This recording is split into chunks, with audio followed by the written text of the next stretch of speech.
Hi everyone, my name is Almeera and I'm a part-time employee at the Canadian Gap Year Association.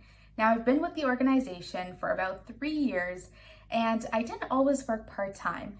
In fact, I started out here as a co-op student in high school, and then from that I went into contract hours, and then now I work part-time. So if you are a high school co-op or intern student and are wondering how you can turn that position into a paid position, here are my 5 tips on how you can be successful in doing that. Okay, so my first tip is coming in with a positive attitude and a growth mindset. Co-ops and internship placements are a fantastic way for you to explore your passions and learn more about a specific field. So when you come into work with a willingness to learn and a willingness to understand all of the business operations, it really shows to your employer that you have a genuine interest in the position and that you're there to put in your full effort in the work that you're doing. Advice number 2 is all about those key soft skills and those key transferable skills. Now, what are these? These include responsibility, organization, and self-regulation, and are so important for you to build a strong foundation wherever you're working. These few skills will really ensure that you are completing your deliverables on time, that you are completing your deliverables with success, and that you've done all of the tasks to ensure that you have satisfied the objective of whatever task or project that you're working on.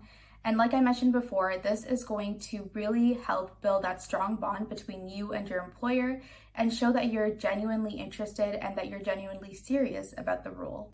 All right, advice number 3 is probably my favorite, and it's all about asking questions.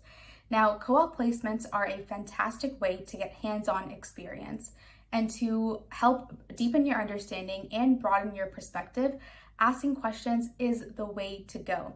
Whether you're confused about something, whether you need a little bit of guidance, or whether you're just curious about how something is functioning in an organization, building up that courage and asking your employer is really going to set you apart from the other employees. Advice number 4 is all about saying yes to new opportunities. Now, to give you a glimpse into what I do at CanGap, I work on a variety of different projects, from editing our podcasts to working on our memberships, and also making some animation videos along with some other admin tasks. Now, when I first started as a co-op student, I was not doing any of these things.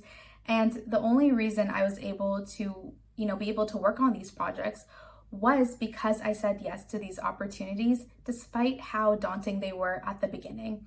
By stepping outside of my comfort zone, I was able to increase my capacity, learn more about the various projects of the organization, and ultimately become an asset for the organization, opposed to just starting as a co-op student. So saying yes to opportunities will really, really benefit you, and it'll just increase your skills exponentially.